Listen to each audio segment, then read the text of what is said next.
नमस्कार मित्रों, steno for all में आपका स्वागत है। हम आपको 80 शब्द प्रति मिनट की गति से डिक्टेशन उपलब्ध कराने जा रहे हैं। तैयार रहें। रेडी,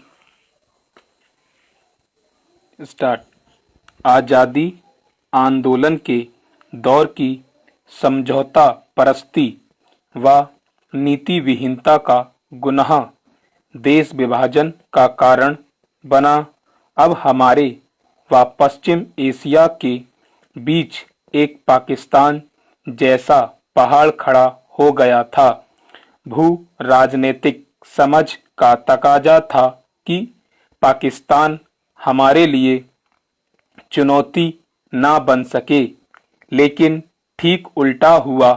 कारण आज़ादी के प्रारंभिक वर्षों में हमने कश्मीर सहित सांप्रदायिक विवाद के प्रमुख बिंदुओं के त्वरित समाधान के रास्ते नहीं निकाले। अब जाकर अनुच्छेद 370 के भाग 35A के समापन व केंद्र शासित प्रदेश घोषित होने के बाद जम्मू कश्मीर की स्थिति में गुणात्मक परिवर्तन आया है, लेकिन 1 जनवरी 1949 को घोषित युद्ध विराम ने तो सब कुछ अधर में लटका दिया था। सैन्य अभियान रोककर संयुक्त राष्ट्र का युद्ध विराम लागू करना महान गांधीवादी उदाहरण प्रस्तुत करने जैसा तो था, पर समाधान नहीं था। कश्मीर समाधान से इसलिए भटक गया क्योंकि समाधान खोजा ही नहीं जा रहा था। गांधीवादी तो नैतिक मानव मूल्य व सामाजिक दायित्व की विचारधारा है, लेकिन राजनीति के हाथ में यह तुष्टीकरण का माध्यम बन जाता है। यहाँ 1/3 कश्मीर देकर नेहरू पाकिस्तान का तुष्टीकरण करने में लगे थे। जब पाकिस्तानी पूरा कश्मीर चाहते थे, विभाजन की हिंसा ने कांग्रेस की लोकप्रियता का ग्राफ गिरा दिया था। आजादी के अंतिम दिनों तक गांधी की राजनीतिक भूमिका महत्वहीन हो चुकी थी। देश गांधीवादी खुमार से मुक्त हो रहा था। उनकी हत्या हो गई।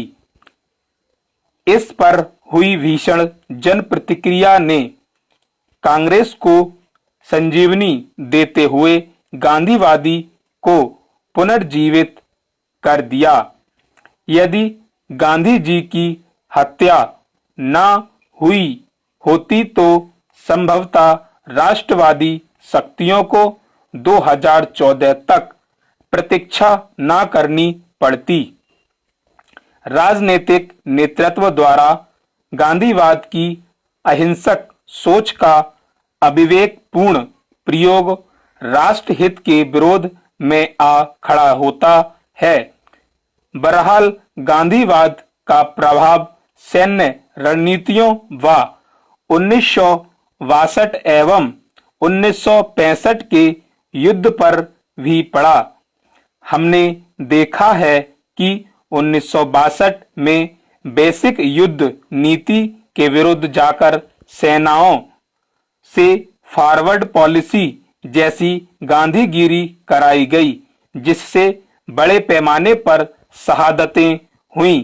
1962 में नेहरू कृष्ण मेनन का नकारापन तो जग जाहिर है, लेकिन माहौल ऐसा अहिंसक था कि सैन्य अधिकारी भी रणनीतियों के अनुरूप निर्णय ले पाने में सक्षम नहीं रह गए थे। 1965 के युद्ध ने हमें कश्मीर समस्या के समाधान का आदर्श अवसर दिया था। पाकिस्तान ने कश्मीर में घुसपैठ, फिर छंब जोड़ियां में टैंकों से हमला किया था। शास्त्री जी ने लाहौर सियालकोट पर नया मोर्चा खोलकर पाकिस्तान के आक्रमण को कुंद तो कर दिया, पर लाहौर के निकट पहुंचकर हमारे कमांडर नर्वस हो गए। लाहौर कब्जे में नहीं लिया। 1965 का युद्ध एक रणनीति विहीन युद्ध होकर रह गया। हमें कश्मीर मुक्त कराना था, लेकिन फिर वही गांधी गिरी जो जीता भी गया था, वह भी हाजी पीर सहित वापस कर दिया गया। 1971 तो आजादी के बाद की सबसे बड़ी विजय व सबसे बड़ी रणनीतिक चूक भी थी। इंदिरा गांधी निक्सन किसिंजर के इतने दबाव में आ गईं कि जनरल मनेकशॉ के विरोध के बावजूद उन्हें कश्मीर में रक्षात्मक होना पड़ा। 13 दिनों में बांग्लादेश आजाद कराने की रेस का नतीजा यही हुआ। स्टॉप।